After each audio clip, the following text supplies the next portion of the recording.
Shaurya the destroyer episode 11 याफी पर हमला। शौर्य auction house पहुंच जाता है और याफी के सामने बैठा हुआ था। याफी शौर्य के दिए उस पर्चे को पढ़ती है और कहती है, मिस्टर, ये तो घाव को फिर से ठीक करने का फॉर्मूला लग रहा है।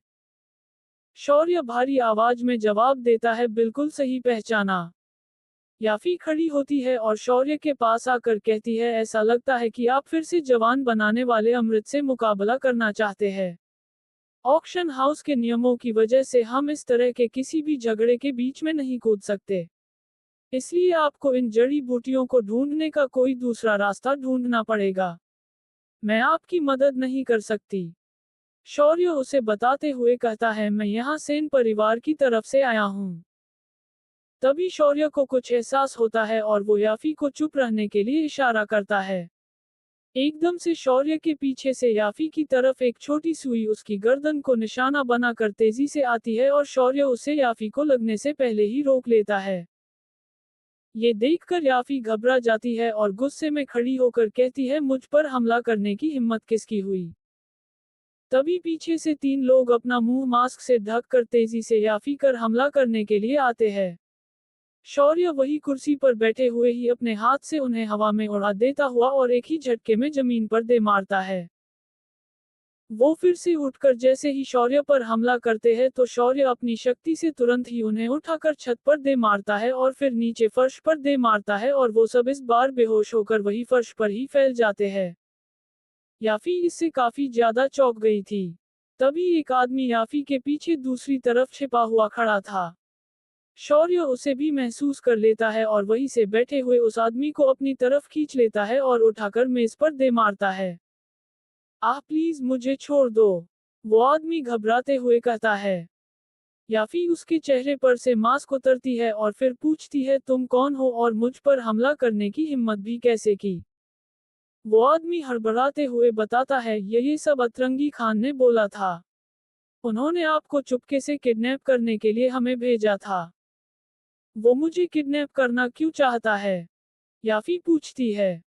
वो आदमी बताता है, आपके साथ मजे करने के लिए वो आपको किडनैप करवाना चाहता है और फिर आपको यहाँ वापस भेज देता। ये सुनकर याफी गुस्से से भर जाती है और उस आदमी को उठाकर खड़ा करके बहुत पीटती है और उन्हें वहां से भगाते हुए चिल्लाकर कहती है, यहाँ से निकल जाओ हरामजादो। इतना सुनते ही वो सभी वहां से उठ कर भाग जाते हैं और याफी अपनी कुर्सी पर वापस बैठ जाती है। याफी इससे काफी ज्यादा गुस्से में आ गई थी और सामने रखी प्याले की चाय पीने लगती है। शौर्य उससे कहता है, तुम तो काफी गुस्सैल हो। याफी शौर्य को बताती है, ऑक्शन हाउस में सबसे जरूरी चीज बिजनेस है। तो क्या तुम मुझे बता सकते हो कि तुम सेन परिवार की मदद क्यों करना चाहते हो? शौर्य बताता है, उनका मुझ पर एक एहसान है और मैं अब उन्हें वो वापस चुकाना चाहता हूँ। अगर ऐसा है तो मैं आपकी मदद करने के लिए तैयार हूँ, लेकिन एक शर्त पर। याफी कहती है। शौर्य उससे पूछता है, कौन सी शर्त? याफी बताती है, मुझे तुम्हारा चेहरा देखना है।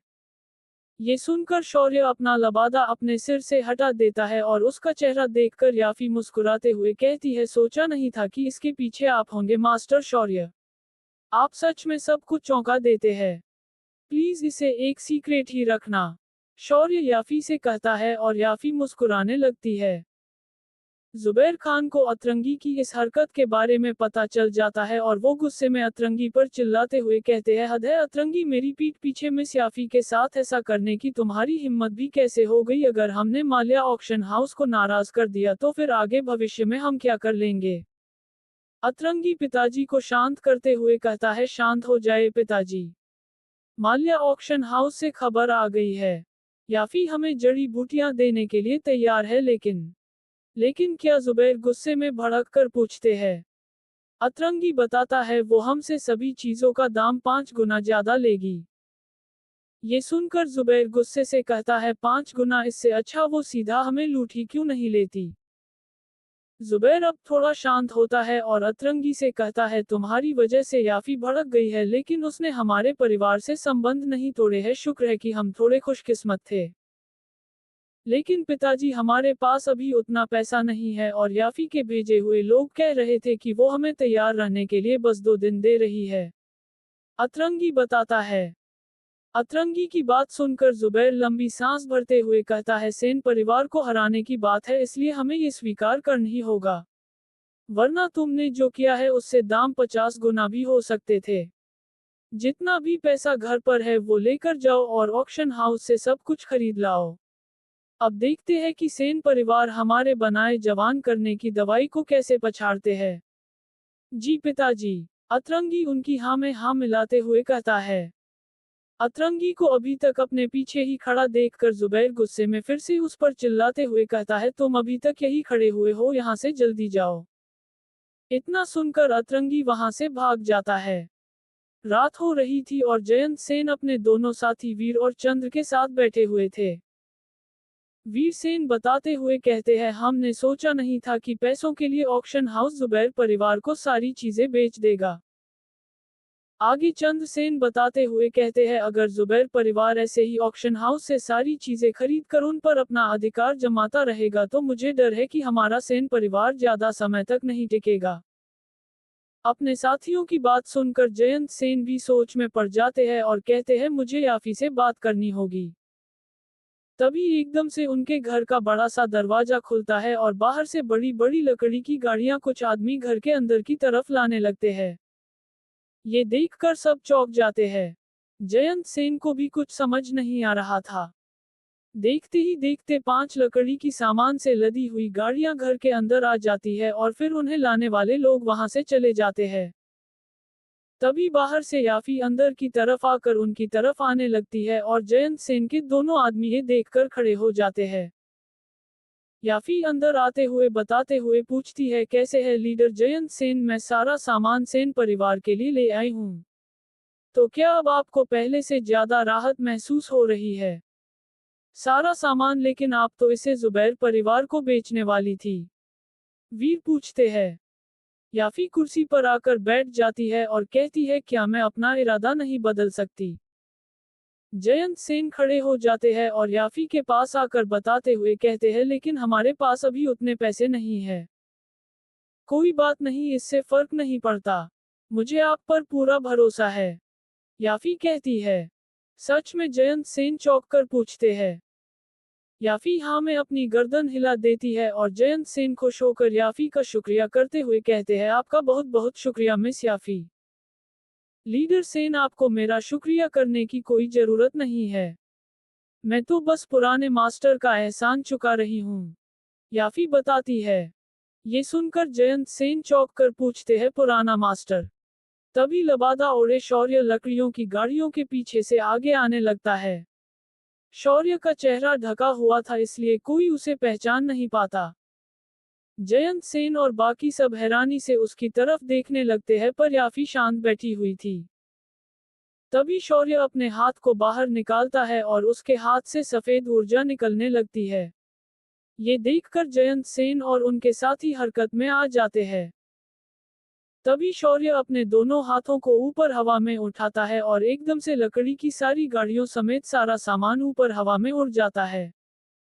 किसी को भी कुछ समझ नहीं आ रहा था सिवाय याफी के। शौर्य अपनी मुट्ठियों को जैसे ही भींचता है तो लकड़ी की गाड़ियां टूटकर बिखर जाती है, पर सामान ऐसे ही हवा में रह जाता है। अब शौर्य उस सामान को भी अपनी शक्ति से भस्म कर देता है और उनके अंदर से एक गोल्डन रंग की चमकीली कुछ चीज वहां चारों तरफ फैल जाती है। शौर्य उसे एक ही जगह इकट्ठा करता है और समेटने लग जाता है। जैसे ही वो गोल्डन रंग की चमकीली चीज एक जगह इकट्ठा हो जाती है तो फिर वो एक पानी जैसी चीज में बदल जाती है। वहां ऊपर एक बहुत बड़ा पानी का गोला बन गया था और उसके अंदर से भाप भारी मात्रा में निकल रही थी। शौर्य उसे अपनी शक्ति से अच्छे से रिफाइन करता है और फिर उसे नीचे की तरफ छोड़ देता है। नीचे धुआं फैल जाता है और फिर सबकी नजर जमीन पर पड़ती है तो सब चौंक जाते हैं। जमीन पर बहुत सारी शीशियां रखी हुई थी। उसके अंदर की चीज को पहचान कर जयंत सेन कहते हैं, ये तो खून को साफ करने की दवा है। बिल्कुल सही पहचाने, इसका असर शरीर को फिर से जवान करने वाली दवाई से 10 गुना ज्यादा ताकतवर है। मैं ये सब आपको देता हूँ और मुझे इसके बदले कुछ नहीं चाहिए, शौर्य भारी आवाज में बताते हुए है। जयंत सेन काफी ज्यादा हैरान हो जाते हैं और शौर्य के पास आकर हाथ जोड़ते हुए कहते हैं, ये तो बहुत बड़ा गिफ्ट है, मैं इसे कैसे ले सकता हूँ। शौर्य पिताजी के हाथ पकड़ लेता है और उन्हें बताते हुए कहता है, मैं खुशनसीब था कि मैं आपके बेटे शौर्य से मिल पाया और मुझे वो बहुत पसंद आया। ये खून को साफ करने वाली दवा मेरी तरफ से एक उपहार है, क्योंकि मैं आपके बेटे को जानता हूँ। जयंत सेन तुरंत अपने साथी से कहते हैं, जल्दी से शौर्य को बुलाओ। शौर्य उन्हें रोकते हुए कहता है, उसे बुलाने की कोई जरूरत नहीं है, वो अभी बहुत बिजी है, उसके पास यहाँ आने के लिए समय नहीं है। मैं अब जाता हूँ और आपको अलविदा बोलने की जरूरत नहीं है। इतना कहकर शौर्य वहां से मुड़कर वापस जाने लगता है। जयंत सेन उसे रोकने की कोशिश करते हैं पर शौर्य नहीं रुकता। तभी याफी भी वहां आकर जयंत सेन से कहती है, लीडर सेन अब मैं भी यहाँ से चलती हूँ। इतना कहकर याफी भी वहां से शौर्य के पीछे पीछे चली जाती है। शौर्य डिस्ट्रॉयर एपिसोड 12 जुबैर के बाजार पर संकट। बारिश होने लगती है और शौर्य लबादा उड़े ऐसे ही बारिश में बाहर आगे जाकर रुक जाता है। शौर्य अपने सिर पर से लबादा उतार लेता है और ऊपर आसमान की तरफ मुंह उठाए आंखें बंद करके खड़ा हो जाता है। बारिश की ठंडी बूंदें उसके चेहरे पर गिर रही थी और इससे उसे शांति मिल रही थी। तभी पीछे से छाता लिए याफी उसके पास आ जाती है, जिससे छाता की वजह से शौर्य के ऊपर बूंदें गिरना बंद हो जाती है। शौर्य आंखें खोलकर अपने पीछे खड़ी याफी को देखकर कहता है, याफी तुम यहाँ। याफी उसे सावधान करते हुए कहती है, शौर्य सावधान रहना, अब जुबैर परिवार पक्का तुम्हें छोड़ेगा नहीं, तुम्हारे होते मुझे किसी का डर नहीं है। शौर्य जवाब देता है। तभी मेडिसिन मास्टर की आवाज आती है, मेरे होते हुए भी। ये सुनकर शौर्य हंसने लगता है और फिर याफी भी हंसने लगती है। उसके बाद वो दोनों वहां से चले जाते हैं। अगले दिन जुबैर खान के बाजार में लोगों की भीड़ लगी हुई थी और वही एक जख्मी लड़का भी पड़ा हुआ था, जिसको उसके भाई ने सहारा देकर अपनी गोद में लेटाया हुआ था। ये भीड़ जुबैर खान की दवाइयों की दुकान के पास थी, क्योंकि जुबैर खान ने दवाई का दाम दोगुना कर दिया था। लोग जुबैर खान के लोगों से बहस कर रहे थे और बार बार दाम घटाने के लिए बोल रहे थे, पर वो दाम घटाने की जगह उसका दाम और बढ़ा देते हैं। इससे लोगों में और गुस्सा भर जाता है और वो सब नारे लगाने लगते हैं, लुटेरे लुटेरे लुटेरे लुटेरे। इससे जुबैर खान के लोगों को कोई फर्क नहीं पड़ रहा था और वो ऐसे ही छाती चौड़ाकर खड़े रहते हैं। उस घायल लड़के को काफी दर्द हो रहा था और उसका खून बहे जा रहा था। उसका दूसरा भाई जुबैर खान के लोगों से विनती करते हुए कहता है, इस दवाई का दाम कल तक केवल 100 सोने के सिक्के था, प्लीज मुझे एक दे दो, मेरे भाई का बहुत खून बह रहा है, उसकी जान चली जाएगी। इस पर जुबैर खान का आदमी बोलता है, दाम नहीं घटेगा, अगर अपने भाई की जान बचाना चाहता है तो 300 सिक्के दे और दवाई ले ले, वरना तेरा भाई दम तोड़ देगा और पैसा तेरे भाई की जान से ज्यादा प्यार तो है नहीं। लेकिन हमारे पास इतने पैसे नहीं है, वो लड़का बताता है। ये सुनकर वो आदमी उस लड़के से कहता है, अगर ऐसा है तो कहीं और जाकर भीख मांग, दाम बढ़ सकते हैं पर घटने नहीं वाले। लोगों में और ज्यादा गुस्सा भर जाता है और वो सब काफी तेज आवाज में जोर जोर से नारे लगाने लगते हैं। वो जख्मी लड़का दर्द से कराहते हुए अपने भाई से कहता है, भाई तुम मेरे लिए इतने पैसे बर्बाद मत करो, वो पैसे हमने बहुत मेहनत के साथ जान पर खेलकर कमाए हैं, पर हम तुम्हें ऐसे मरने भी तो नहीं दे सकते छोटे भाई। बड़ा भाई दुखी होते हुए जवाब देता है।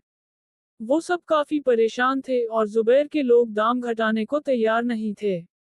तभी मास्क पहने एक आदमी वहां आता है और उस घायल लड़के के पास बैठ जाता है। वो मास्क पहना आदमी अपनी जेब से एक शीशी निकालता है और घायल लड़के के भाई को देते हुए बताते हुए कहता है, ये दवाई जुबैर खान की दवाई से 10 गुना ज्यादा असरदार है, इसे अपने भाई के घाव पर डाल दो, ये जल्दी से ठीक हो जाएगा। इतना सुनते ही वो लड़का उस दवाई की शीशी को लेता है और अपने भाई के पेट पर हुए घाव पर डाल देता है। उस शीशी के अंदर से पाउडर निकलता है और घाव पर गिरते ही असर करना शुरू कर देता है।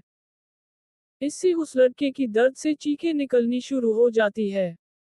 पर कुछ ही सेकंड में उसका घाव पूरी तरह से भर जाता है और वो ठीक हो जाता है। ये देखकर उसका भाई खुश होकर कहता है, ये तो बहुत अच्छी जादुई दवा है। इसने मेरे भाई को पल भर में ठीक कर दिया। इतना सुनकर सब लोग उधर इकट्ठा हो जाते हैं और वो लड़का उस मास्क लगाए आदमी से पूछता है, तुमने इसे कहाँ से खरीदा और इसका दाम क्या है? वो आदमी धीरे से बताता है, ये दवाई मैंने सेन परिवार से खरीदी है, वो भी बस 99 सिक्कों में।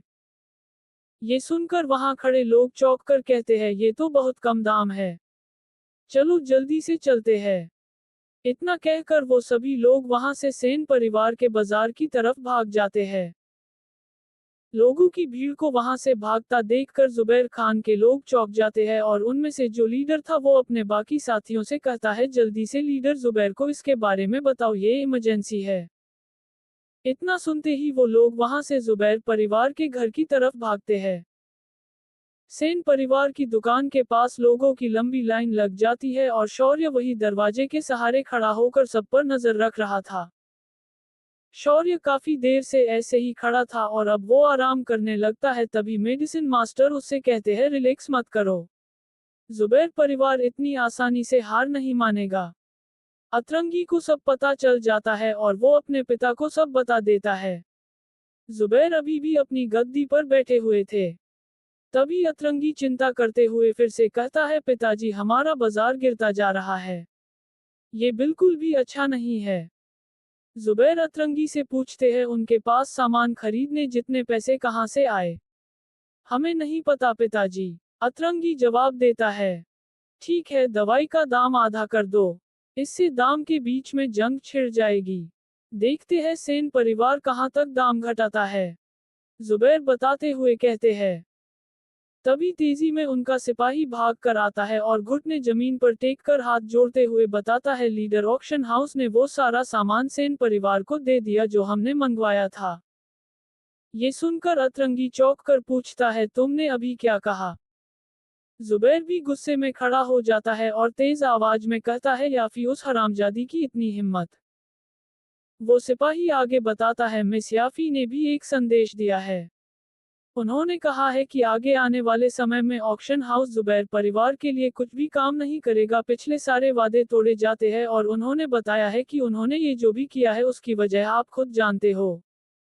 ये सुनकर जुबैर गुस्से में चिल्लाकर कहते हैं, उस लाल सिंह को मेरे पास लेकर आओ। सेन परिवार के अंदर वीर और चंद्र दोनों लकी को हील कर रहे थे। एक लड़की आसमानी हरे रंग के कपड़े पहने तेजी से भागती हुई उस तरफ आ रही थी। वो लड़की जैसे है दरवाजे के पास आती है तो वहां खड़े सिपाही जोर से आवाज लगाते हैं, मिस उषा सेन अंदर आ रही है। उषा सेन परिवार की बड़ी बेटी थी, गोल चेहरा, लंबे काले बाल, गुलाबी होठ और शक्ल गुस्से वाली पर थी सुंदर। वो अंदर घुस जाती है और सीधा सामने जाती है जहां लकी को हील किया जा रहा था। उषा को वहां आता देखकर लकी पुकारता है, बहन। इतना सुनकर वीर और चंद्र दोनों सामने से आती लड़की को देखते हैं। उषा सामने आकर रुक जाती है और वीर उससे पूछते हैं, उषा, तुम यहाँ वापस आकर क्या कर रही हो? उषा जवाब देते हुए अपने हाथ में पकड़े बैग को दिखाते हुए बताती है, मैंने सुना था कि लकी घायल है, इसलिए मैं इसके लिए ये दवाएं लेकर आई हूँ। चंद्रसेन बताते हैं, लकी पूरी तरह से तो नहीं पर ठीक है। शौर्य ने इसके लिए हड्डियों को सही करने वाली गोली बनाकर दे दी थी और जोया ने उसे मुझे दे दिया। वो गोली काफी कमाल की है, मुझे लगता है कि 7 दिनों के अंदर लकी पहले की तरह ठीक हो जाएगा। शौर्य, क्या अब वो अच्छा बन गया? उषा पूछती है। तभी लकी उषा से कहता है, बहन, इनकी बातों पर भरोसा मत करना, उसी हरामजादे ने मेरा हाथ तोड़ा था। ये सुनकर उषा गुस्से में आकर अपनी छड़ी बाहर निकाल लेती है और वहां से जाते हुए कहती है, मैं उसे नहीं छोड़ूंगी। तभी वीर उसे रोकते हुए कहते हैं, रुको, क्या तुम्हें नहीं लगता कि पहले ही परिवार की काफी बेइज्जती हो गई है जो तुम और करना चाहती हो? ये सुनकर उषा रुक जाती है पर उसे बहुत ज्यादा गुस्सा आ रहा था और वो गुस्से में अपनी मुट्ठी भींचती रहती है। लाल सिंह जुबैर के सामने आ जाता है और जुबैर उसके पास आकर गुस्से में उससे कहते हैं, क्या तुम्हें पता है तुमने क्या किया है? तुम याफी के लिए इतने पागल क्यों हो रहे हो? तुम्हारी वजह से वो भड़क गई है। अब हम दवाई बनाने का सामान कहाँ से लाएंगे? क्या तुम कुछ कर सकते हो? मुझे तुम 2 घंटे से सुना रहे हो। अब शांत हो जाओ। वैसे भी ये छोटी मोटी चीजें ही तो है, लाल सिंह कहता है। ये सुनकर जुबैर गुस्से में कहता है तू। जुबैर ने इतना ही कहा था तभी लाल सिंह एक रोल निकाल कर जुबैर को देते हुए बताता है, मेरे पास ये एक गुप्त फॉर्मूला है। इसके लिए हमें ऑक्शन हाउस से सामान लेने की कोई जरूरत नहीं है। तुम शहर के बाहर से सामान खरीद सकते हो और इससे एक दवाई बना सकते हो, जो सेन परिवार के घाव को भरने के पाउडर से काफी अच्छी होगी। जुबैर लाल सिंह के हाथ से वो रोल ले लेता है और खोलकर पढ़ने लग जाता है। तभी लाल सिंह बताते हुए कहता है, पर एक शर्त है, तुम्हें मेरे लिए जोया सेन को लाना होगा। मेरा मन अब बदल गया है और मुझे याफी की अब कोई जरूरत नहीं है। ये सुनकर अतरंगी भी थोड़ा सख्त हो जाता है और जुबैर गुस्से में लाल सिंह की गर्दन पकड़कर पूछते हुए कहता है, क्या तुम जानते भी हो कि जोया सेन कौन है? लाल सिंह हिचकिचाते हुए पूछता है, कौन है वो? इस पर अतरंगी गुस्से में लाल सिंह को घूरने लगता है और जुबैर लाल सिंह को बताता है, वो मेरी होने वाली बहू है। इस पर लाल सिंह मुस्कुराते हुए कहता है, पर वो तो सेन परिवार से है। क्या तुम्हारे पास उसे अपनी बहू बनने की हिम्मत भी है? चुप हो जाओ, अभी या बाद में वो जुबैर परिवार का हिस्सा जरूर बनेगी। क्या तुमने सुना, उससे दूर ही रहना। जुबैर गुस्से में चिल्लाकर इतना कहकर लाल सिंह की गर्दन पकड़कर उसे पीछे फेंक कर मारते हैं और लाल सिंह मुस्कुराते हुए वहां से उठकर चला जाता है। जुबैर अब आगे अतरंगी से कहते हैं, अतरंगी कल सबको सेन परिवार के बाजार की तरफ ले जाओ और सीधा उन्हें लूट लो। इस पर अतरंगी जमीन पर पड़े रोल को उठाकर पिताजी को देते हुए कहता है, पिताजी ऐसा करना सही नहीं होगा, इसलिए हम अपने रासायनिक को उसका काम करने देते हैं। ये सुनकर जुबैर फिर से गुस्से में चिल्लाकर कहता है, क्या आखिर इसमें गलत क्या है? अगर तुम एक मर्द हो तो सीधा जाकर लड़ो। ये मेरी बहू को भी चुराने का सही मौका है। ये सुनकर अतरंगी खुश हो जाता है और पिताजी को जवाब देता है, जैसा आप चाहे पिताजी। शौर्य द डिस्ट्रॉयर एपिसोड 13, मास्टर मेरी मदद करो। लकी अपनी बहन उषा के साथ बाजार से होते हुए अपने परिवार के बाजार की तरफ जा रहा था। लकी के हाथ पर प्लास्टर बंधा हुआ था। चलते हुए उषा बताते हुए कहती है, एल्डर ने अपना गुस्सा अपने अंदर संभाल लिया और कुछ नहीं कहा, मुझे उस हरामजादे शौर्य को ढूंढने से भी मना कर दिया। लकी बताता है, उन्हें भी सारी हालत के बारे में पता है और अब हमारा सेन परिवार जुबैर परिवार के साथ बाजार में मुकाबला करने में लगा हुआ है, क्योंकि शौर्य किसी रासायनिक को जनता है, उसने परिवार का पलड़ा ही पलट दिया है। ये सब सुनकर उषा गुस्से में कहती है, मुझे इससे कोई मतलब नहीं है, एक बार वो मुझे मिल जाए तो मैं उसे अच्छा सबक सिखाऊंगी। उसने मुझे एक बार नहाते हुए देखने की जुर्रत की थी। ये कहते हुए उषा अपना गुस्सा शांत करती है और तभी एकदम से जुबैर परिवार के लोग तेजी से भागते हुए उनकी तरफ आने लगते हैं। ये देखकर उषा अपनी रस्सी वाली छड़ी बाहर निकाल लेती है और लड़ने के लिए तैयार होते हुए लकी से पूछती है, हम घिर चुके हैं, आखिर ये हो क्या रहा है, यहाँ इतने सारे लोग क्यों आ रहे हैं? जुबैर परिवार के लोग उन्हें चारों तरफ से घेर लेते हैं और तभी अतरंगी लाल सिंह के साथ सामने आता है और कहता है, तुम मेरे रास्ते में आए हो तो चलो पहले तुम्हें ही रास्ते से हटा देते हैं। इतना कहकर वो अपने साथियों को इशारा कर देता है और उसके सारे साथी एक साथ उषा और लकी पर टूट पड़ते हैं। उषा अपनी उस छड़ी से सभी को मारने लगती है। लकी का हाथ पहले ही प्लास्टर से बंधा हुआ था, इसलिए वो बचने की कोशिश करता है पर बच नहीं पा रहा था। इसलिए उषा उसकी रक्षा करती है और अपने और लकी के पास आने वाले हर एक आदमी को बुरी तरह से पीटती है। लकी जमीन पर गिर गया था और उसके पास आने वाले हर एक को उषा अपनी छड़ी से मारकर दूर फेंक कर मारती है और फिर लकी से पूछती है, भाई तुम ठीक हो? लकी उषा से कहता है, बहन तुम मुझे यही छोड़ दो और यहाँ से जाकर सिपाहियों को बता दो, मैं तुम्हें छोड़कर कहीं नहीं जाने वाली। इतना कहकर उषा फिर से उनकी तरफ आते लोगों को पीटने लग जाती है। उषा की छड़ी का वार जिस पर भी लग रहा था वो दूर जाकर गिर रहा था और फिर मुश्किल से खड़ा हो पा रहा था। उषा को लड़ता देखकर लाल सिंह अपनी गंदी नजर से उसको देखने लग जाता है और उसे देखकर अपनी लार छोड़ने लगता है। शौर्य अपने कुछ लोगों के साथ ऐसे ही इधर उधर घूम रहा था और परेशान होकर कहता है, यार पता नहीं मास्टर मुझे हर रोज यहाँ पहरा देने के लिए क्यों कहते हैं, इतने दिन हो गए और कुछ भी नहीं हुआ। तभी सामने से एक आदमी दौड़ते हुए शौर्य के पास आता है और बताते हुए कहता है, छोटे मास्टर पीछे लड़ाई हो रही है। शौर्य चौंक कर पूछता है, कहाँ? वो आदमी अपने पीछे की तरफ इशारा कर देता है, जहां आदमी हवा में उछल उछल कर नीचे गिर रहे थे। शौर्य ये देखकर तेजी से आगे की तरफ भागता है और उनके परिवार के साथी भी उसके साथ साथ तेजी से दौड़ते हुए जाने लगते हैं। उषा और लकी दोनों बीच में गिर चुके थे पर हार नहीं मान रहे थे। उषा अकेले अपनी छड़ी से सबको पीट रही थी। शौर्य उछलकर एक घर के ऊपर खड़ा होकर देखता है और अतरंगी को देखकर कहता है, अतरंगी खान ये कभी नहीं सुधरने वाले। उषा अपनी छड़ी से सबको पीट रही थी और अपने लोगों को पिटता देखकर अतरंगी तेजी से भागता है और उषा पर वार कर देता है। उसका उसके हाथ को पकड़ लेती है पर अतरंगी उस पीछे धकेलता रहता है। अतरंगी फिर से एक मुक्का मारता है और डिफेंस करने के बावजूद भी उषा पीछे धकेली जाती है। तभी अतरंगी अपने हाथ में शक्ति भरकर उषा पर वार करने के लिए उसकी तरफ तेजी से उछलता है। उषा थोड़ा घबरा जाती है और जैसे ही उसे वार लगने को होता है तो अतरंगी को एक लात जोर से आकर लगती है और वो पीछे धकेला जाता है। वो जमीन पर गिरने से बाल बाल बचता है। ये लात शौर्य ने मारी थी और अब शौर्य उषा और लकी के सामने आकर खड़ा हो जाता है और जैसे ही पीछे को हाथ करता है तो उसका हाथ उषा की छाती पर लग जाता है। शौर्य पीछे गर्दन करके देखता है तो उषा का चेहरा देखकर घबरा जाता है। उषा उसे गुस्से से घूर रही थी और फिर शौर्य को एक मारती है पर शौर्य बच जाता है। शौर्य उषा से माफी मांगते हुए पूछता है, सॉरी कजिन, वैसे तुम वापस कब आए? उषा बस शौर्य को ही गुस्से से घुरे जा रही थी और ये देखकर लकी उसे समझाते हुए कहता है, बहन पहले इस परेशानी से निपटते हैं। उषा की तरफ पीछे से एक जुबैर परिवार का साथी हमला करने के लिए आ रहा था। उषा उसे एक मारकर पीछे फेंक देती है और गुस्से से जवाब देती है, मैं जानती हूँ। आसमान पर काले बादल छा जाते हैं और अतरंगी शौर्य की तरफ आते हुए कहता है, मैं तुम्हें ही ढूंढ रहा था शौर्य। तो अब बस तुम खुद ही अपने आप को मेरे हवाले कर दो।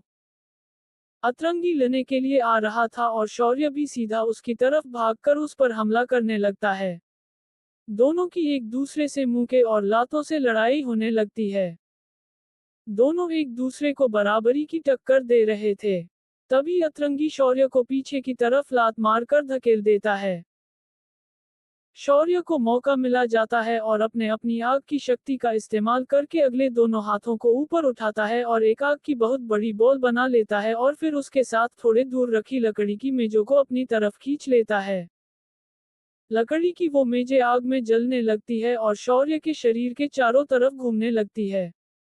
शौर्य सीधा उन्हें अतरंगी की तरफ छोड़ देता है। अतरंगी भी अपनी शक्ति का इस्तेमाल करने हवा के दो बवंडर बना देता है और उन्हें अपनी तरफ आती आग से जलती मेजों की तरफ भेज देता है। आग से जलती सारी मेज अतरंगी के बवंडर के अंदर घूमने लगती है और अतरंगी अपने बवंडर शौर्य की तरफ तेजी से मोड़ देता है। शौर्य भी भागते हुए उसकी तरफ तेजी से आने लगता है और बड़ी ही आसानी से उसके बवंडरों से बचकर अपना आग से जलता मुक्का जोर से अतरंगी की छाती में मारता है। इससे वहां एक विस्फोट हो जाता है और ये देखकर सब चौंक जाते हैं। अतरंगी के मुंह से खून निकलकर जमीन पर गिरने लगता है पर वो वही खड़ा हुआ था। उषा लकी से पूछती है, ये अभी इसने कौन सी टेक्निक का इस्तेमाल किया? क्या यही वो शौर्य है जो पिछले 3 सालों से कमजोर से भी ज्यादा कमजोर होता जा रहा था? जुबैर भी वही एक घर के ऊपर से ये सब देख रहा था और उसे पास एक हट्टा कट्टा आदमी भी खड़ा हुआ था। वो आदमी जुबैर को बताते हुए कहता है, लीडर आपका बेटा बिल्कुल सही है। ये सुनकर जुबैर हंसने लगता है, हा हा हा हा। आसमान पर काले बादल छा चुके थे और जोया घर के ब्रिज पर बैठकर ही किताब पढ़ रही थी। तभी एकदम से बादलों को छाया देखकर वो चिंता में आ जाती है। तभी उसके पास एक आदमी आता है और जोया उससे पूछती है, राम क्या शौर्य के साथ कुछ हुआ है? राम बताते हैं, हाँ, बाजार में अतरंगी और शौर्य आपस में लड़ रहे हैं और मुझे डर है कि इसका अंजाम अच्छा नहीं होने वाला। इतना सुनते ही जोया अपनी किताब वहीं फेंक कर वहां से तेजी से बाजार की तरफ भाग जाती है। ये देखकर राम कहते हैं, शौर्य अभी भी जोया के लिए बहुत जरूरी है और ये बिल्कुल भी अच्छा नहीं है। शौर्य का आग वाला मुक्का अतरंगी ने अपने हाथ से रोक रखा था और वो अब शौर्य को पीछे फेंक कर मारता है और शौर्य जमीन पर जोर से गिरता है। शौर्य बैठा हो जाता है और अतरंगी उसे उकसाते हुए कहता है, शौर्य क्या तुम्हारे पास बस इतनी ही ताकत है? ये सुनकर शौर्य गुस्से में खड़ा होता है और अतरंगी को मुक्का मारने की कोशिश करता है, पर अतरंगी उल्टा शौर्य को लात मारकर जमीन पर गिरा देता है और फिर अपनी शक्ति का इस्तेमाल करके शौर्य को फिर से लात मारता है, पर शौर्य हटकर बच जाता है। शौर्य फिर से खड़ा होता है और अपने हाथ में फिर से आग भरकर अतरंगी को कोहनी मारने की कोशिश करता है, पर अतरंगी बचकर उल्टा उसे ही पकड़कर पीछे फेंक कर मारता है। शौर्य उषा और लकी के पास जाकर गिरता है और वो दोनों भी परेशानी में आ जाते हैं। शौर्य फिर से खड़ा होता है और अपनी पौवा अपने अंदर समेट कर तेजी से अतरंगी की तरफ भागता है। इस बार शौर्य अतरंगी पर थोड़ा भारी सा पड़ता है। शौर्य अतरंगी को पेट में 2-3 मुक्के मार देता है और एक कोहनी उसके मुंह पर भी मार देता है। इससे अतरंगी थोड़ा गुस्से में आ जाता है और अपनी शक्ति समेटकर शौर्य को जोर से मुक्का मारता है। इससे शौर्य उषा और लकी से थोड़ा आगे जाकर गिरता है। उषा उसकी फिक्र करते हुए लकी से कहती है, शौर्य खतरे में है। शौर्य जमीन पर उठकर बैठ जाता है और अतरंगी अपनी शक्ति का इस्तेमाल करते हुए कहता है, चलो मैं तुम्हें मौत के बाद का सफर करने के लिए अभी भेज देता हूँ। उषा और लकी शौर्य की रक्षा करने के लिए अतरंगी के सामने आ जाते हैं, पर तभी शौर्य उन दोनों को उठाकर पीछे दूर छोड़ देता है। उषा जोर से चिल्लाती है, शौर्य नहीं। शौर्य अब अकेला अतरंगी के सामने बैठा हुआ था और अतरंगी उसे खत्म करने के लिए अपनी सारी पावर को अपने उस वार में इकट्ठा कर रहा था। ये देखकर लाल सिंह मुस्कुराते हुए वहां से चला जाता है, क्योंकि अब सबको दिखाई दे गया था कि शौर्य अब नहीं बचेगा। जोया तेजी से भागते हुए उधर आ रही थी और ये देखकर जुबैर काफी खुश होता है और कहता है, अब तो काफी देर हो गई। जोया जोर से पुकारती है, शौर्य। शौर्य खड़ा हो जाता है और अतरंगी अपने मुंह में अपनी सारी शक्ति भरकर तेजी से शौर्य की तरफ उछलकर तेज आवाज में चिल्लाता है, मर जा हरामजादे। अतरंगी का वार जैसे ही शौर्य को लगने को होता है तो शौर्य अपने दोनों हाथों से उसे रोक लेता है। शौर्य की आग उसके शरीर से बाहर निकलने लगती है, पर शौर्य को काफी परेशानी हो रही थी। तभी अतरंगी अपनी फोर्स और बढ़ाकर शौर्य पर दबाव बना देता है और शौर्य के घुटने मुड़ने लग जाते हैं। शौर्य की आग भी बुझ जाती है, यानी उसकी ऊर्जा खत्म हो जाती है और शौर्य दबी आवाज में कहता है, मास्टर मदद कीजिए। इतना सुनते ही मास्टर अपनी शक्ति शौर्य को देने लगते हैं और अंगूठी के अंदर से सफेद ऊर्जा शौर्य के शरीर में समाने लगती है और अतरंगी को पीछे दूर फेंक कर मारती है। अतरंगी दूर दीवार पर जाकर लगता है और बेहोश हो जाता है। शौर्य अपने हाथ और घुटने टेक कर जमीन पर बैठ जाता है और उसके अंदर से वो सफेद ऊर्जा बाहर निकल रही थी। जोया भी तेजी से उछलकर शौर्य के पास आ जाती है और उसकी फिक्र करते हुए पूछती है, शौर्य क्या तुम ठीक हो? शौर्य अभी जवाब नहीं देता, क्योंकि वो काफी थक गया था। तभी उसके अंदर वो शक्ति महसूस करके जोया चौंक कर कहती है, इसमें कोई शक नहीं, शौर्य ने कुछ ही महीने में अच्छी प्रोग्रेस कर ली है। जो मास्टर इसके पीछे है वो काफी ताकतवर है, इसलिए मुझे जल्दी से इसे चेक करना होगा। SHARYA द डिस्ट्रॉयर एपिसोड 14 लाल सिंह का खात्मा। अतरंगी बेहोश होकर जमीन पर पड़ा हुआ था और जुबैर उसके पास आकर उसे अपनी गोद में ले लेते हैं। अपने बेटी की ऐसी हालत देखकर जुबैर गुस्से में आ जाता है और जोर से चिल्लाता है, अतरंगी। अतरंगी बेहोश था और गुस्से में जुबैर के शरीर से उसकी ऊर्जा शक्ति बाहर निकलने लगती है। ये देखकर जोया थोड़ी परेशानी में आ जाती है। जुबैर गुस्से में चिल्लाकर कहता है, मर जा हरामजादे शौर्य। इतना कहकर वो अपनी ऊर्जा शक्ति सीधा शौर्य और जोया पर छोड़ देता है। जोया एकदम से शील्ड बना लेती है और जुबैर की ऊर्जा सीधा उससे टकराने लगती है। इससे जुबैर के सभी सिपाही हवा की फोर्स की वजह से दूर दूर जाकर गिरते हैं और आसपास की चीजें उखड़कर हवा में उड़ जाती है। उषा और लकी जल्दी से एक घर के पीछे छिप जाते हैं जिससे वो बच सके, पर शौर्य और जोया अभी भी जुबैर की ऊर्जा शक्ति सह रहे थे। एक लकड़ी का सुई जितना छोटा टुकड़ा जोया के चेहरे पर लग जाता है और वहां एक खरोच आ जाती है। ये सब देखते हुए उषा जोया से कहती है, जोया शौर्य को लेकर वहां से तुरंत निकलो। शौर्य थका हुआ था और वो दबी सी आवाज में लंबी सांस लेते हुए जोया से कहता है, जोया मुझे छोड़कर तुम जाओ, मैं ठीक हूँ। जोया जवाब देती है, बकवास मत करो शौर्य, मैं कहीं नहीं जाने वाली। तभी पिताजी वहां आ जाते हैं और सीधा जुबैर पर आग वाले टाइगर का हमला कर देते हैं। टाइगर बनकर तेजी से जोया के ऊपर से कूदकर सीधा जुबैर से जाकर टकरा जाता है और वहां एक धमाका होता है जिससे जुबैर के शरीर से निकलती ऊर्जा खत्म हो जाती है और उस धमाके से जुबैर को भी चोट पहुंचती है, उसके मुंह से खून निकल आता है। जयंत सेन को देखकर जुबैर गुस्से से चिल्लाता है, बूढ़े बदमाश तू भी आ गया। ये सुनते ही जयंत सेन अपने हाथ में अपनी आग की शक्ति भरते हैं और सीधा तेजी से जुबैर पर वार करने के लिए उसकी तरफ जाते हैं। उनका वार बस जुबैर को लगने ही वाला था, तभी बीच में वो हट्टा कट्टा आदमी कूद पड़ता है जो जुबैर के साथ था और वो जयंत सेन के वार को अपने भाले से नाकाम करके उन्हें पीछे धकेल देता है। जयंत सेन के दोनों साथी भी जयंत सेन के साथ मिलकर लड़ने ले लिए उनके साथ खड़े हो जाते हैं और जुबैर के साथ वाले आदमी को देखकर जयंत सेन चौंक कर कहते हैं, अजर खान तू वापस कब आया? अजर खान जुबैर परिवार का एक बड़ा एल्डर था। अजर उन्हें कोई जवाब नहीं देता और जुबैर से पूछता है, लीडर क्या मुझे इन लोगों को मारना है? जुबैर उसे बताते हुए कहता है, अभी अतरंगी की हालत सही नहीं है, तो इसलिए अभी वापस चलते हैं। वापस तो तुम अपने सपनों में जाओगे। जयंत सेन इतना कहकर सीधा अपने साथियों के साथ जुबैर और अजर पर हमला करने के लिए उनकी तरफ भागते हैं। जयंत सीधा अपने हाथ से आग के गोले बनाकर अजर के ऊपर फेंकने लगते हैं और जयंत सेन के दोनों साथी अजर पर हमला करने के लिए उसकी तरफ भागते हैं। अजर आग के गोलों को अपने भाले से ही तबाह कर देता है और जैसे ही वीर और चंद्र अजर पर हमला करते हैं तो अजर उन्हें अपने भाले से ही पीट कर दूर फेंक कर मारता है। अब जैसे ही जयंत उससे लेने के लिए उसकी तरफ भागते हैं तो अजर अपने भाले से जमीन पर लकीर बनाता है और फिर अपनी शक्ति का इस्तेमाल करके फूंक मार देता है। इससे वहां हवा के साथ साथ धुआं तेजी से बहाव बनाकर जयंत सेन की तरफ फोर्स डालता है। जयंत सेन पीछे की तरफ उछलकर जोया और शौर्य के पास आ जाते हैं और उनके और अपने ऊपर शील्ड बना लेते हैं जिससे वो उस बहाव से बच सके। कुछ देर में ये सब शांत हो जाता है और नजर आता है कि जुबैर अतरंगी को लेकर अजर के साथ वहां से भाग गया था।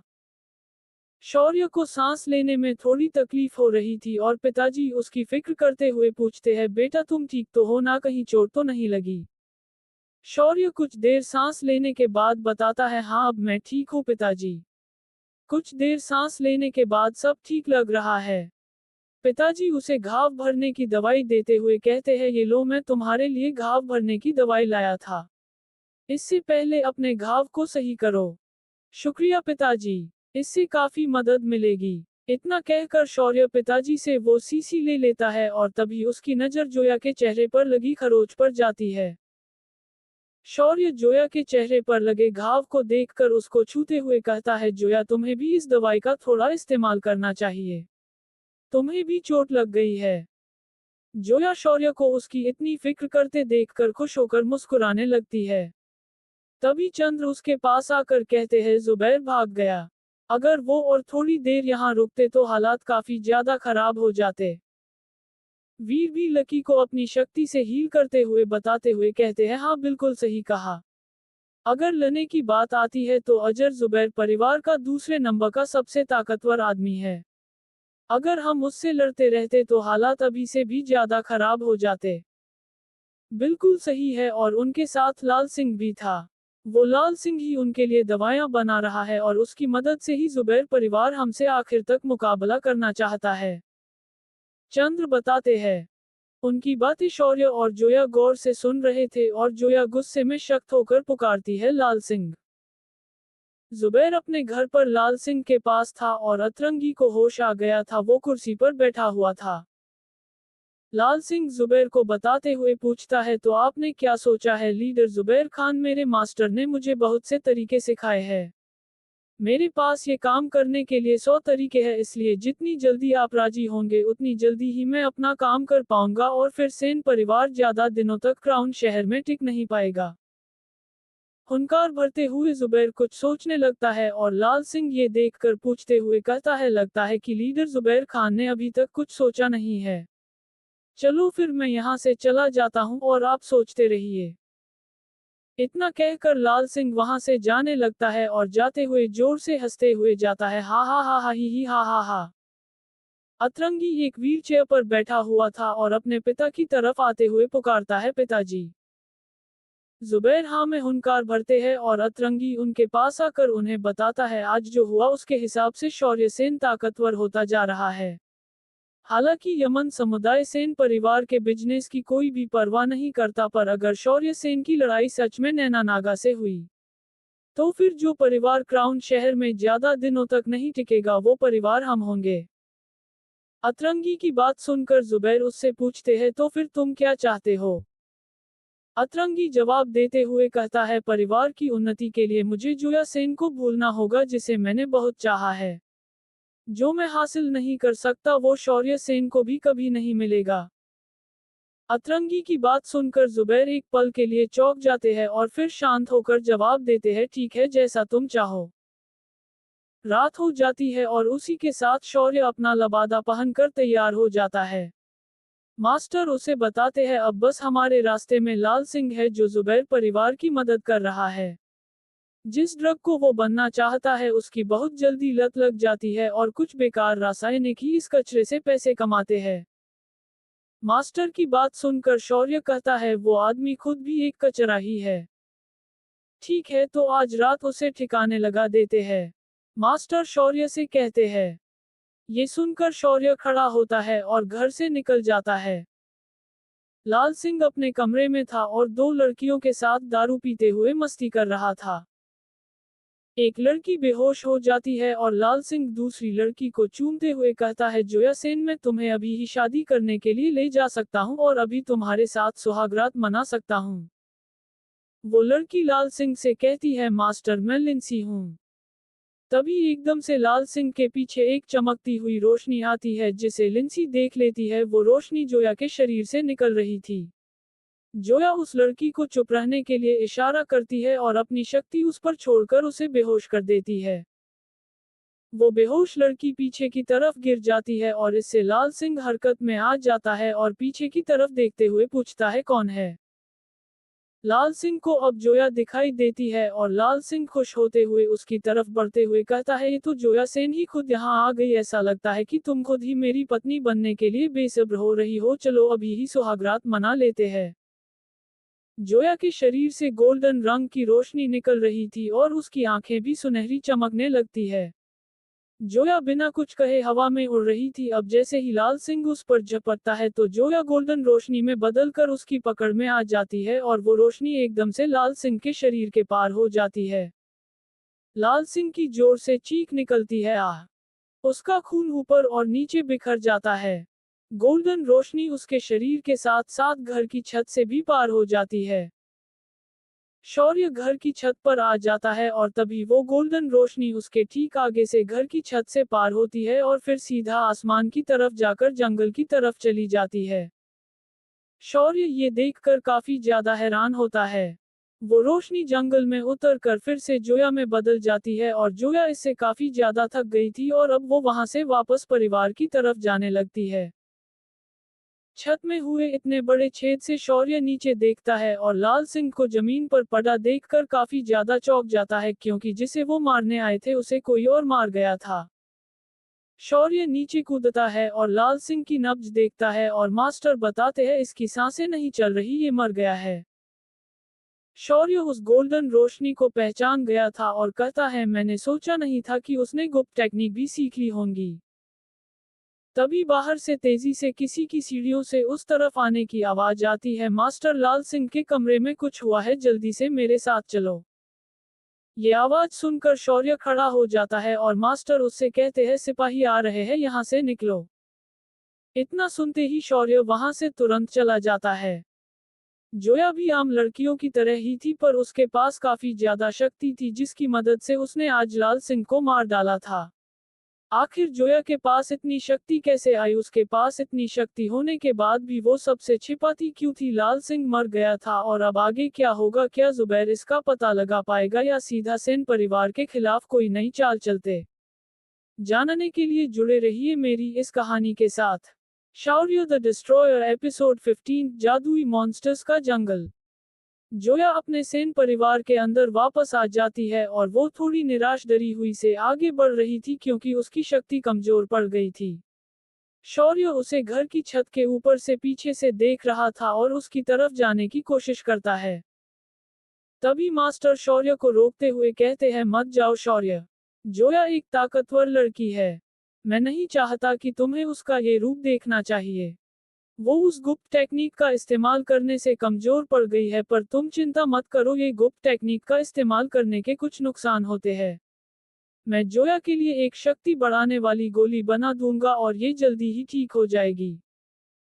मास्टर की बात सुनकर शौर्य शांत हो जाता है, पर वो अभी भी जोया को ऐसे कमजोर देखकर उसकी फिक्र कर रहा था।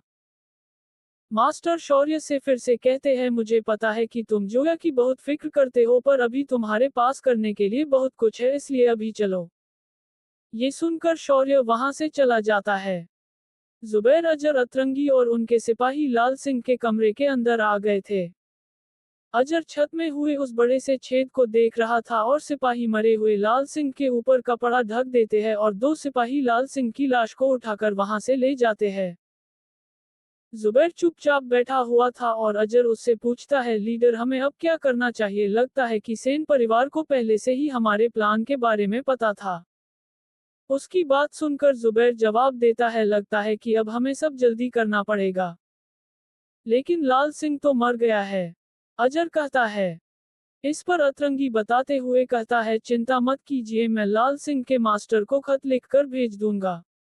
उनका स्टूडेंट अचानक से मर गया, इसलिए इस खबर में कुछ और भी फालतू डिटेल्स भर देते हैं जिससे वो सेन परिवार के खिलाफ भड़क जाए।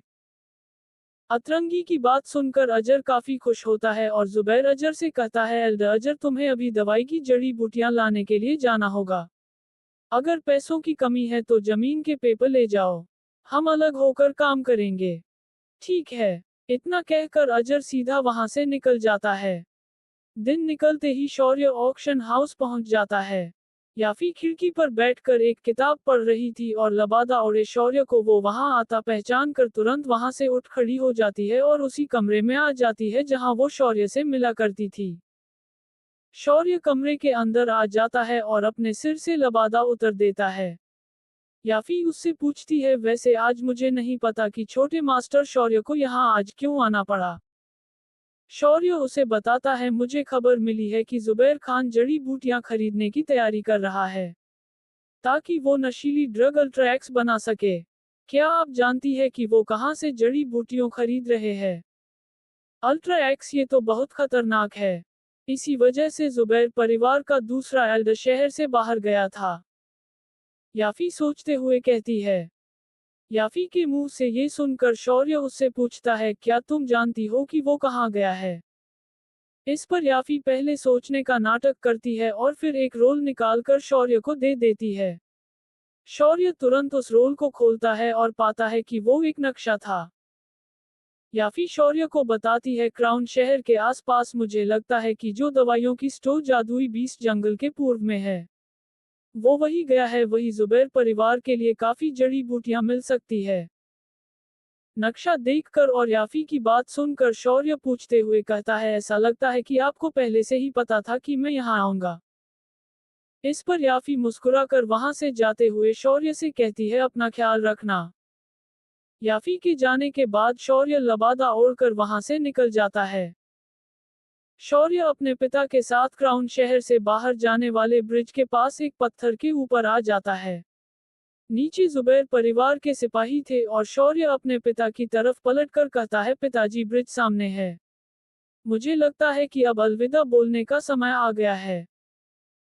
इससे पहले पिताजी कुछ बोलते तभी नीचे खड़े सिपाहियों में से एक की आवाज आती है, इस बार सेन परिवार पूरी तरह से खत्म हो जाएगा, क्योंकि दूसरे एल्डर इस बार खुद बीच में उतर आए हैं और इस बार लीडर भी सीरियस हो गए हैं। शौर्य उनकी बात सुनकर गुस्से में आ जाता है और पिताजी उसे रोक लेते हैं। नीचे जुबैर परिवार के सिपाही लकड़ी की गाड़ियों के साथ वहां से जाने लगते हैं और पिताजी शौर्य को समझाते हुए कहते हैं, शौर्य चिंता मत करो। इससे फर्क नहीं पड़ता कि ये क्या चाहते हैं, तुम्हारे पिता अभी तक जिंदा है और जब तक मैं हूं इनकी हर एक कोशिश नाकाम हो जाएगी। तुम्हें बस उसी चीज पर ध्यान देना है जिसके लिए वो बूढ़ा मास्टर तुम पर भरोसा करता है। शौर्य हाँ में अपनी गर्दन हिला देता है और फिर अपनी जेब से एक सीसी निकाल कर पिताजी को देते हुए बताता है, पिताजी ट्रेनिंग करते समय जोया की शक्तियां कमजोर पड़ गई थी और अब उसका शरीर काफी कमजोर पड़ गया है। इसलिए ये लीजिए, इसके अंदर ताकत को बढ़ाने वाली गोली है। मुझे आशा है कि आप इसे जोया को दे देंगे। पिताजी को सीसी लेते हुए जवाब देते हैं, ठीक है मैं उसे दे दूंगा बेटा। अपना ध्यान रखना और जब सब कुछ पूरा हो जाए तो वापस आ जाना। आप भी अपना ध्यान रखना और सतर्क रहना पिताजी। इतना कहकर शौर्य हाथ जोड़कर झुककर पिताजी को प्रणाम करता है और फिर वहां से तेजी से भागते हुए निकल पड़ता है। पिताजी वही खड़े होकर उसे जाता हुआ देख रहे थे और उनकी आंखें भर आती है। शौर्य जंगल में एक बड़े से पत्थर के ऊपर बैठकर मेडिटेशन कर रहा था और एक काले रंग का जानवर जिसकी आंखें लाल और शरीर पर लाल निशाने थी वो शौर्य को देख रहा था। शौर्य को भी ये महसूस हो जाता है और शौर्य जैसे ही आंखें खोलकर देखता है तो वो जानवर एकदम से छिप जाता है। शौर्य खड़ा होता है और मेडिसिन मास्टर का शुक्रिया करते हुए कहता है, मास्टर मुझ पर नजर रखने के लिए आपका शुक्रिया। ये मगरमच्छ की माँ काफी ज्यादा खतरनाक लग रही है जो मुझ पर छुपकर नजर रखे हुए है। मास्टर अंगूठी के अंदर से बाहर आ जाते हैं और शौर्य को बताते हुए कहते हैं, लड़के छुपने वाले सारे मॉन्स्टर्स लेवल 1 के होते हैं और वो तुम्हारी शक्ति को देखकर भाग जाते हैं। ये सब आपकी दवाइयों का ही कमाल है जिस वजह से मैं इतनी तेजी से आगे बढ़ पा रहा हूँ। शौर्य खुश होकर कहता है। मास्टर उसे बताते हैं, तुम्हारी शक्तियां फिलहाल लेवल 9 पर है, जो लेवल 1 के मॉन्स्टर्स को हराने के लिए काफी है, पर ये लेवल 2 और 3 के मॉन्स्टर्स के सामने बेकार है। इसलिए तुम बस मुझ पर निर्भर नहीं रह सकते। इतना कहकर मास्टर अपनी शक्ति का इस्तेमाल करते हैं और अपने पास से एक बड़ी सी मोटी मजबूत तलवार बाहर निकाल लेते हैं। उस तलवार को देखकर शौर्य काफी ज्यादा चौंक जाता है। वो तलवार एक अलग ही मेटल से बनी हुई थी और मास्टर उसे शौर्य को देते हुए कहते हैं, इसे अपनी पीठ पर लटका लो। उस तलवार को देखकर शौर्य काफी खुश होता है और खुश होकर पूछते हैं, मास्टर क्या आप ये मुझे तोहफा दे रहे हैं? मास्टर जवाब देते हैं, हाँ बिल्कुल। ये सुनकर शौर्य खुश होते हुए जोर से चिल्लाता है, मेरे मास्टर इस दुनिया के सबसे अच्छे मास्टर है। अभी तक तलवार मास्टर ने अपनी शक्ति से उठाई हुई थी और अब मास्टर उसे शौर्य के हाथों पर छोड़ देते हैं। जैसे ही तलवार शौर्य के हाथों पर आती है तो शौर्य उसे संभाल नहीं पाता क्योंकि वो तलवार बहुत ज्यादा भारी थी। शौर्य कोशिश करके तलवार को बड़ी मुश्किल से उठा पाता है और दबी सी आवाज में मास्टर से पूछता है, ये इतनी भारी क्यों है मास्टर? शौर्य तलवार के वजन को संभाल नहीं पाता और सीधा जोर से तलवार के साथ नीचे गिरता है। मास्टर उसे बताते हैं, इसे फायर ब्लेड बोला जाता है। तुम्हारे शरीर का भार तुम्हारी शक्तियां बचाएगा और इसकी मदद से तुम्हारे शरीर की ताकत और मजबूती बढ़ेगी। जब तुम्हारी शक्ति मास्टर लेवल पर आ जाएगी तो मैं तुम्हें उससे भी आगे सिखाऊंगा और उस वक्त तुम इस तलवार का इस्तेमाल कर पाओगे। इसकी ताकत सच में बहुत ज्यादा है। शौर्य तलवार पर बंधे पट्टे को अपने गले में डालकर तलवार को अपनी पीठ पर लटका कर सीधा खड़ा होते हुए मास्टर का शुक्रिया करते हुए कहता है, शुक्रिया मास्टर। अब वो जैसे ही सीधा खड़ा होता है तो तलवार के वजन की वजह से पीछे की तरफ दोबारा गिर जाता है और शौर्य की दर्द से चीख निकलती है। ये देखकर मास्टर भी अपना माथा पकड़ लेते हैं। शौर्य खड़ा होता है और फिर धीरे धीरे आगे चलने की कोशिश करता है पर थोड़ा आगे जाकर फिर से तलवार के वजन की वजह से पीछे की तरफ गिर जाता है। शौर्य फिर से खड़ा होता है और चलने की कोशिश करता है पर फिर से जोर से गिरता है। अब वो पेड़ पर तलवार के वजन के साथ चढ़ने की कोशिश करता है और थोड़ा ऊपर तक पहुंच भी जाता है पर फिर से वजन की वजह से नीचे की तरफ गिरता है पर पेड़ का एक डाल उसके हाथ में आ जाता है जिससे वो गिरने से कुछ पल के लिए बच जाता है। फिर एकदम से वो डाल भी टूट जाता है और शौर्य सीधा जोर से जमीन पर गिरता है। उसकी हालत इससे काफी ज्यादा खराब हो गई थी और मास्टर फिर से कहते हैं चलो दोबारा से कोशिश करो। शौर्य फिर से कोशिश करता है और जितनी बार कोशिश करता है इतनी बार ही गिरता है। ऐसे ही कोशिश करते करते रात हो जाती है और शौर्य नदी के पास जाकर अपनी शर्ट उतारता है और अपने घावों को धोता है। उसके शरीर पर हुए घावों को देखकर मास्टर भी थोड़े निराश होते हैं। पर अगली सुबह होते ही उसे फिर से काम पर लगा देते हैं। वो शौर्य को उसके दोनों हाथों पर तलवार के वजन को संभालने के लिए कहते हैं और शौर्य ऐसा करता भी है, पर कुछ देर संभालने के बाद वो फिर से तलवार के साथ नीचे गिरता है। दोबारा करो, मास्टर कहते हैं। शौर्य उन्हें घूरने लगता है, पर कर भी क्या सकता था। वो फिर से तलवार को अपने हाथों पर रोकने की कोशिश में लग जाता है और कई बार मुंह के बल तलवार के साथ गिरता है। इसके बाद मास्टर उसे तलवार लटका कर फिर से पेड़ पर चढ़ने के लिए बोलते हैं और शौर्य पेड़ पर चढ़ने लगता है। मास्टर तब तक ऐसे ही जंगल में घूमने के लिए चले जाते हैं। शौर्य पेड़ पर थोड़ा ऊपर चढ़ता है और मास्टर को वहां ना देखकर पेड़ की डालियों के बीच में तलवार फंसाकर उसके ऊपर बैठकर आराम करने लगता है। मास्टर गुनगुनाते हुए उसकी तरफ आते हैं, ला ला ला ला ला। शौर्य को आराम करता देख मास्टर उसके पास आते ही अपनी शक्ति से पेड़ की डाली को तोड़ देते हैं और शौर्य जोर से तलवार के साथ जमीन पर गिरता है और उसकी दर्द भरी चीख जोर से निकलती है। मास्टर सीधा मुंह ऊपर की तरफ उठाकर गुनगुनाते हुए वहां से दोबारा चले जाते हैं, ला ला ला ला। शौर्य उठकर बैठ जाता है और उन्हें घूरते हुए कहता है, बूढ़ा खूसट।